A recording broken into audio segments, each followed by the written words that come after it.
сегодня мы вместе с моими подругами Настей и Леной будем снимать видео, как мы качаемся до стука. Нам очень страшно, потому что эти палки прогибаются. Но мы попробуем.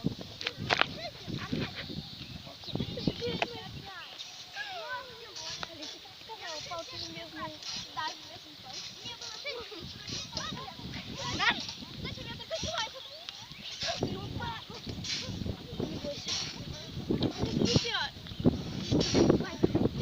Один раз и тут сделаем и все. Да ну нафиг.